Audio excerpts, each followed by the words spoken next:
The following evidence was retrieved from an army office which suffered an electrical fire 3 years ago. It appears to be an internal, private communication between high-ranking members of the force. Hey there, son. How's the new posting treating you?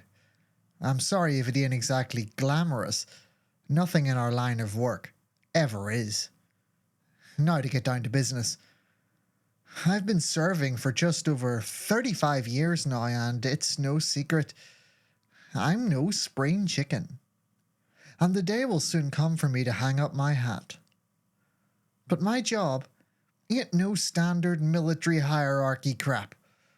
It's not as simple as just promoting some guy who's next down the ladder. You need someone with the right qualities, not just the right know-how or experience. So when it's my turn to set sail one last time, I need to have someone ready to take my place and hit the ground running on day one. No delays. No excuses. After having a good long think about it, I'd quite like that unlucky SOB to be you. Congratulations. Or commiserations. Even after 35 years, I'm not sure which it is. What I am sure of is that absolutely nothing about your years spent in the service will help you out in this role. You're dealing with the unknown every day. There ain't no guidebook, son. The only type of practical advice I can ever hope to give you is an account of my own experiences doing the job. The guy I replaced did the same for me, and his for him. I guess it's a tradition by now, eh? So, here goes with my first attempt. Sorry if it ain't exactly Shakespeare, but I gotta start somewhere. So back when I was barely out of my teens and was greener than a fresh mown lawn, my old sergeant was a crotchety old Philadelphian called Joseph Bernard. We used to call him Trader Joe because he always carried a Trader Joe's grocery bag with him everywhere. One day, he calls me over in the gym and says, "Son, you're about to get promoted. Commiserations." I didn't want to give Trader Joe any back talk, but I expected him to say, "Congratulations," not commiserations. But I was soon to find out just how well chosen his words were. I wasn't given the leg up into some run-of-the-mill command role for a group of 10 grunts. Instead, they landed me here in our line of work. After going through special basic, as you well know, it came the day I needed to prove to the brass I had what it takes to be what we are. I expected to be assigned some classic dig dealing with a haunted well or washing the underside of a UFO like the other recruits in my unit. But no such luck for old Dusty. Because I just so happened to come from a pretty interesting family. A particular family, as it turns out, that was a target for our organization. And who better to infiltrate them than one of their own? Before I could really digest what was happening, I was shipped off to the rugged, war-torn hellhole we like to call Canada. I headed up there by rickety old bus under the complex cover story of taking some leave to head back and see my folks. I'm originally from Vegas, but I wasn't headed back there this time. The spot where I was headed is special and very old. Every year, the whole family, far and wide, makes a trip from wherever they are for a sort of reunion. Most of my memories from these trips were mostly fun times playing with my cousins, and meeting some more distant relatives from Europe and elsewhere. The other bunch of recollections were of being bored by the adults and their rituals. Honestly, I never thought too deeply into it, how weird it all was, until I was sitting on that bus, about to play spy on the very events I barely paid attention to as a kid. After I jumped off the fourth bus, I was dumped on a barren countryside road with more potholes than asphalt. I sort of stood up on the grassy bank and shivered in the wind for an hour while I waited.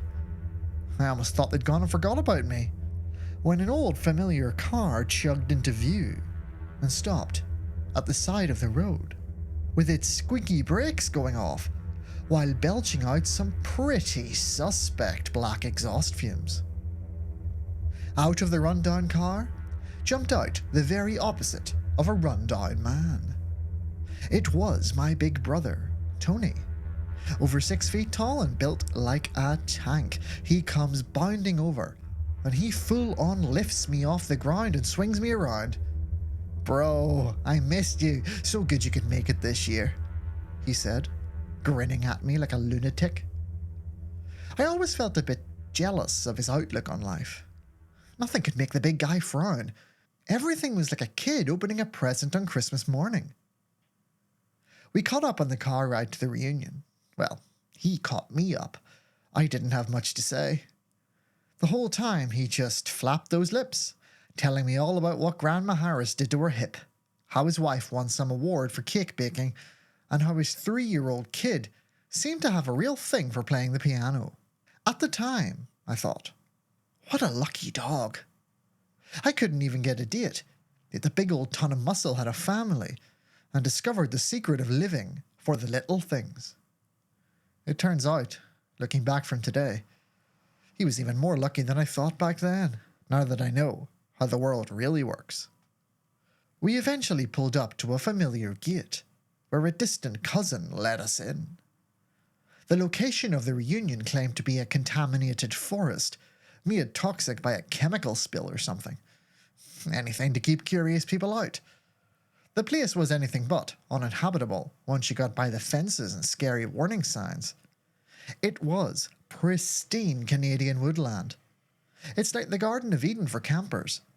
Even though the stays there were not exactly rough, sleeping in tents, it always felt like camping to me. We went down the forest road, well away from any public highways. It's at least 3 miles, by my reckoning. The first thing you see is the sign, which could have used a fresh paint job if you asked me, which was shaped like an arrow and read, Vinland. Then we wound past what used to be an outdoor pool, but it's been dry and filled with trash for as long as I can recall. Once you get around that, you pull into a tree-free area, basically a field, which Vinland used as the village car park. We dumped the truck on the grass, squashed flat by all the cars, and set our minds on the family reunion. "She ain't changed a bit," my big brother said, as we both looked over the small village of Vinland. "Looks about as corny as ever," I hit back, looking over the scattering of small cabins that surrounded one of the strangest, yet most intimately familiar buildings. It was called the Longhouse, and it was beautiful, in an eclectic sort of way. If you like collages made out of torn-up bits of old magazines, you might find a lot to admire in the building. It was a rectangular affair, built towards the end of the 19th century by one of my ancestors, who stumbled, quite by accident, on a small fortune selling gargoyles and other decorations for the facades of fancy buildings. They say it was meant to look like a Viking longhouse, but I'm not sure my forefathers knew what one looked like. It resembled more of a Greek temple, in my view. It was built of black stone, textured to look like wood, with gold-coloured decorations and stained glass windows between the triangular roof parts of the upper floor. The outside walls were covered in stone-carved reliefs. The first thing I did was head for my cabin. It was simple and comfortable. Compared to military life, it was a 5-star hotel. Everything was meant to look like it was from the Viking era. The bedclothes were animal fur, and the walls were drooped with fake reindeer pelts and paintings of axe-wielding bearded folk rowing long ships. It was the sort of aesthetic you thought was cool as a kid, but soon became unbearable as you grew out of your teens. I quickly got settled and prepared myself to become a walking, talking, listening ear for the brass. Back in the day, we didn't have fancy pants smartphones, microphones and the like. In order to spy, you had to rig yourself up with wires and tape recorders stuck to your skin with sticky tape. Ticking them off at the end of the day was like going to get waxed. I was not a fan. So a few hours later, with a small recording studio hidden under my clothes, I met my big brother at the end of the little street of cabins and began sauntering towards the longhouse for the first big meet. On the way, we met up with my folks and other relatives coming out of their cabins. There was the usual family stuff that happens when you haven't seen each other for a while.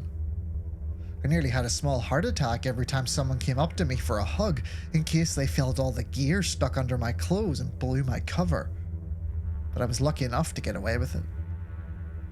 As tradition held, the family gathered out in front of the longhouse, which had been decorated with all sorts of Viking paraphernalia.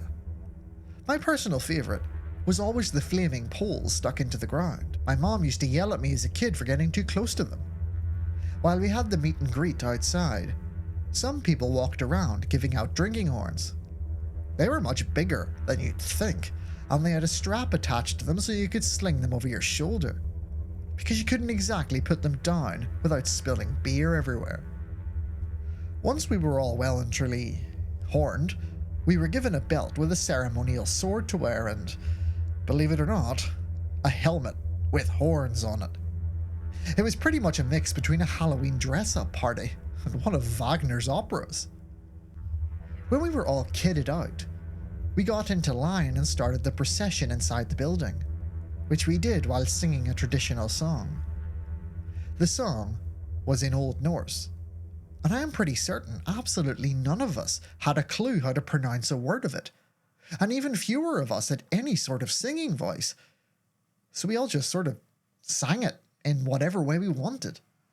It wasn't exactly pretty, but that's also what made it fun when you were a kid at any rate. I was far too nervous at the time to even think about whether or not I enjoyed it or found it stupid.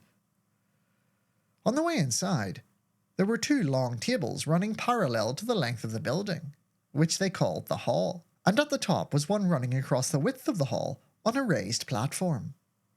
They called this the honour table. Most of the family, like me, sat down on the long tables.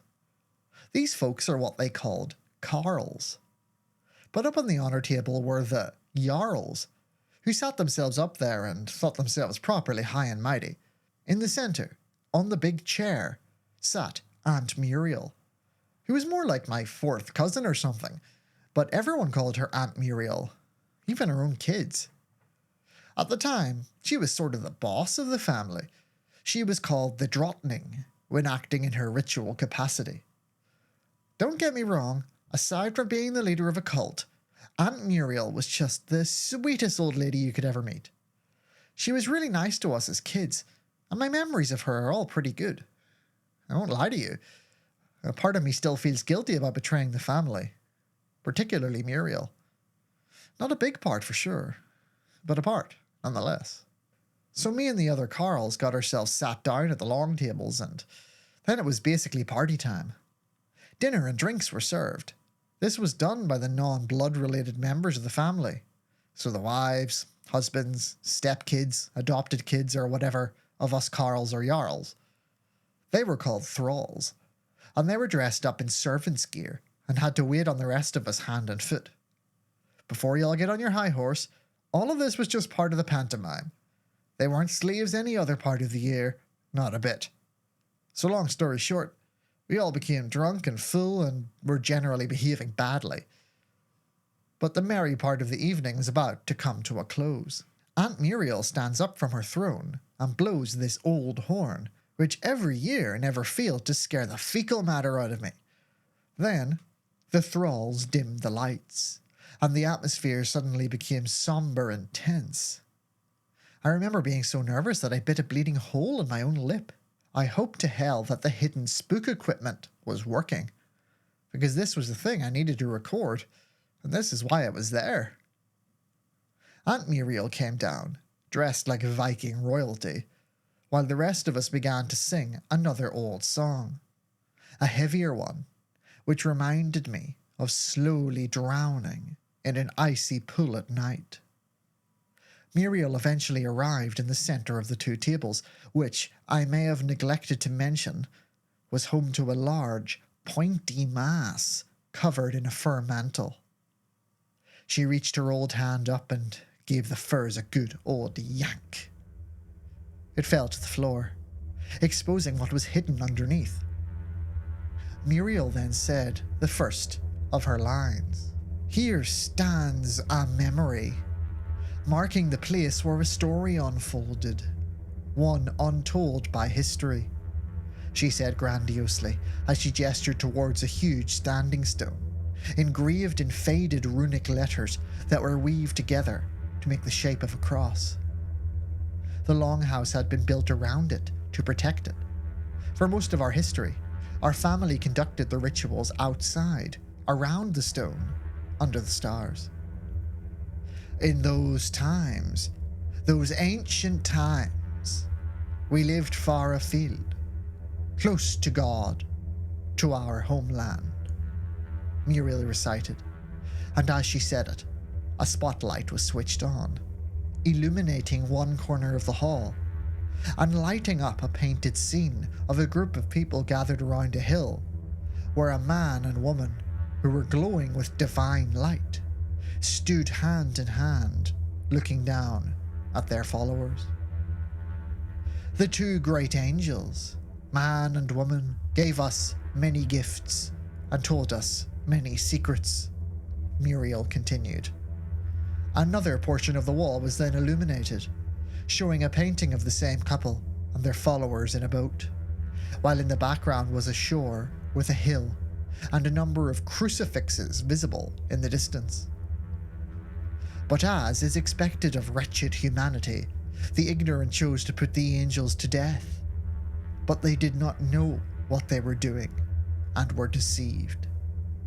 So from our homeland, we quietly departed. Then another painting was shown, of a grassy and sunny scene where the divine couple stood and taught the small group of people who looked up at them adoringly. We became wise in secret under their guidance, keeping a message for ourselves that was meant originally to be given to all the world, but the world proved themselves unworthy. The next scene was revealed, a white marble tomb on a grassy hill, surrounded by trees and weeping mourners. But the flesh of man cannot hold the souls of angels forever, and so the great ones died, leaving their message with us. The next picture showed men in religious garb holding gold crucifixes, pointing at the worshippers from the previous pictures, and armored knights were depicted riding towards them, weapons drawn. But the ignorant not only rejected the message, but they denied the holiness of one of the great ones and attempted to exterminate us and preserve their truth. The next scene showed the worshippers arguing amongst themselves in front of the tomb, now cracked and old.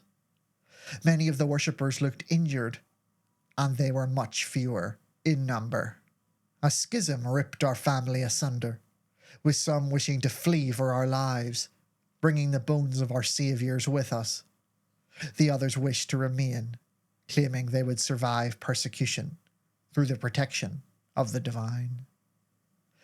The next scene showed a bloody fight, using fists and clubs before the tomb. The conflict fell into violence, and those who had proposed leaving were banished and told never to return. Then the next scene on the other side of the hall was lit up, and we all adjusted our gaze. So we began our lonely march north. But some of our own kind, who had exiled us, had one modicum of mercy left in their tainted hearts. They granted us one thigh bone of the great lady from out of the tomb to protect us on our journey. The painting showed the exiles walking through the snow, their leader holding the bone out in front of them, and it glowed like a portable sun. We walked and walked and walked. We were unwelcome at every door, locked out of every city, and hunted by every king. Only when we had left the boundaries of Christendom did we have any peace, living among the beasts, both human and animal. The next image showed the people surrounded by Norsemen in the cold north, their axes and beards on display like menacing demons, while the worshippers gathered, small and exposed, around a large fire outside a longhouse. The barbarians, although they did not grant us their favour, did grant us their toleration, and with time, our language, our ways, and our habits became as theirs. The next scene was a long ship cutting its way through dark, forbidding waves. The crew appeared like any other group of Vikings, but mounted on the drakehead at the front of the ship was a thigh bone glowing with divine light. We heard the call of an enterprising Norseman, claiming that he had found a land far to the west, just waiting to be settled. Few answered the call, but we did. We needed a homeland to keep the truth alive, for we knew inside that the ignorants who rejected Our Lady would one day bring their false religion northwards, and one day they'd find us. The final painting, this one was the most enormous, was lit up, and it was on the farthest back wall, behind the honour table. It depicted a new land, with the worshippers surrounding a stone, in which someone was engraving runes. And so we put our mark on our new home. The name we gave her was Vinland, and there we stayed, in secret, keeping the secrets of the angels alive to this day, and forevermore. Aunt Muriel then took a box out of her robes and raised it on top of the standing stone. She then opened the lid, displaying a small, yellowed piece of human bone to the entire hall. Suddenly, all the lights came on, and everyone in the hall raised their glasses and shouted, "Skål!" bringing the ritual to an end. Once again, the party resumed. The tables were pushed to the side, and the dancing commenced. All the dances involved, in some way, moving around the standing stone. The songs were about the divine angels in the paintings all over the walls. This part of the night felt almost like you did LSD. It was wavy and hypnotic. You almost lost yourself in the crowd, which became more like a current of humans moving in an endless flow around and around the sacred treasure. The bones seemed to emit a type of heat, but you didn't feel it on your skin. More like in your head. It made it feel like a type of fire was inside you, in your blood. It made you want to dance, to move, to shout. It made you call out to it as you moved through the flow. I can't help but, even today, the memory of how it made me feel tingles. I can almost still experience a bit of the fire when I reminisce. Whatever powers the bone had, it was dangerous. It was beyond our understanding. It had to go. Even such ecstatic partying eventually came to an end, with people becoming drunk and exhausted, slowly peeling off to go to their cabins to pass out. However, I kept making excuses to stay longer, and the crowd became less and less, and it became harder to remain inconspicuous. Eventually I went and sat behind a pillar, keeping myself out of view, until it felt like I was the last person there. Safe, of course, for those who had passed out on the floor and were very much out for the count. At that moment, I did my best to pluck up my courage and suppress the guilt about what I was about to do. I emerged and crept across the hall to the standing stone, keeping a firm eye on the nearest of my relatives passed out on the ground. I reached up, my arms shaking. I swear I was never so damn scared in my life. As I closed the lid of the box and took it down. I tucked it away under my jacket and made my exit.